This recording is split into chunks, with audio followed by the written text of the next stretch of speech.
In the story from yesterday, Thursday, um, it talked about Jesus feeding 5,000 people with these loaves and fish. And this story happens, it seems like immediately afterward. Mark says this happens almost immediately. And yeah, we'll just jump right into it. In verse 45 of Mark chapter 6, it says, "Immediately Jesus made his disciples get into the boat and go on ahead of him to Bethsaida, while he dismissed the crowd. After leaving them, he went up on a mountainside to pray. Later that night, the boat was in the middle of the lake, and he was alone on land. He saw the disciples straining at the oars because the wind was against them. Shortly before dawn, he went out to them, walking on the lake. He was about to pass by them, but when they saw him walking on the lake, they thought he was a ghost, and they cried out because they all saw him and were terrified. Immediately he spoke to them and said, 'Take courage. It is I. Don't be afraid.' Then he climbed into the boat with them, and the wind died down. They were completely amazed, for they had not understood about the loaves, and their hearts were hardened." So, just a couple things I want to point out from this story. First of all, after this whole time where Jesus feeds the 5,000, it says he sent his disciples away to start. And it seems like he's sending them away specifically so he can have some time of solitude with the Lord, that he wants to go and pray on this mountainside. And I think obviously Jesus models for us as Christians what we need to do to really sustain and have a vibrant, like true fellowship with the Lord is to make time to be with him. Jesus sought time to be with his Father.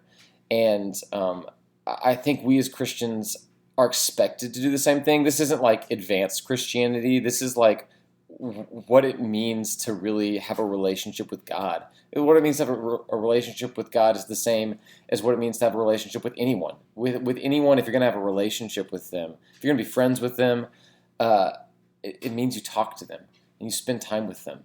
And here, well, I'll just say this in my own life, as I've led cell groups and watched guys, like when I can tell that God is really at work in someone's life, and when I can tell that they're really strong in their faith and not just like faking it, and it's not just something that's going to like last for a couple weeks and then go away, is when you can tell that they really want to seek the Lord and that they love the Lord and want to spend time with the Lord and want to please the Lord with their lives.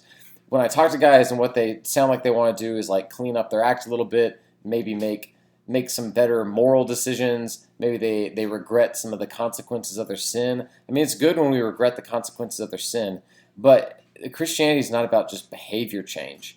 It's about loving God and being excited to be with God and being excited to follow God and being excited for what Christ has done in your life. Without that true relationship and without that desire to seek him, usually whatever change is happening only lasts for a short time. It's like that seed, again, the story Jesus said, the seed that like had no root, and as soon as it started to sprout up, got burned up by the sun.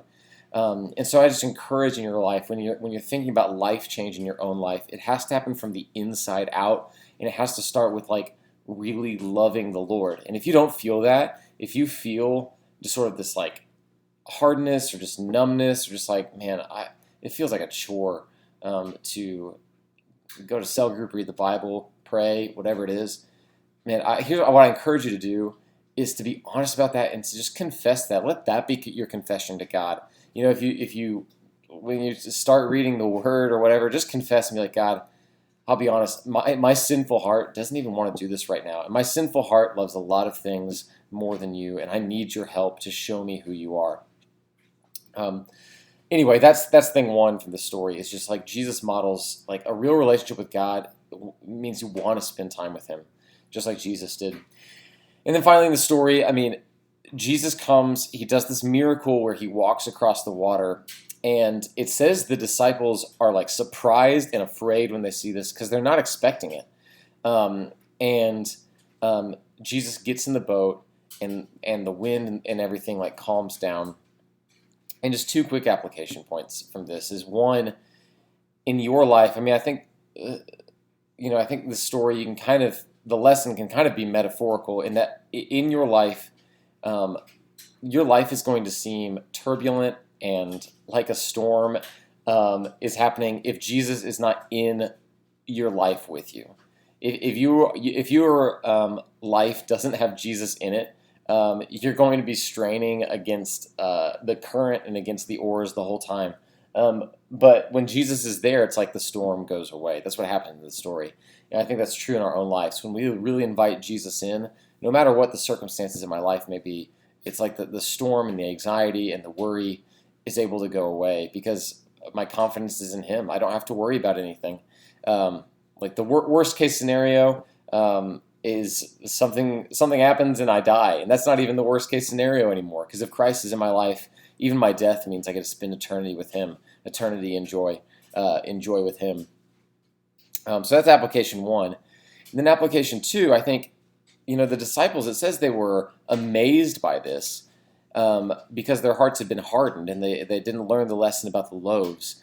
And I think what this is what Mark is saying is that like they have seen miracle after miracle after miracle. They literally just saw Jesus feed 5,000 people with just a few loaves of bread.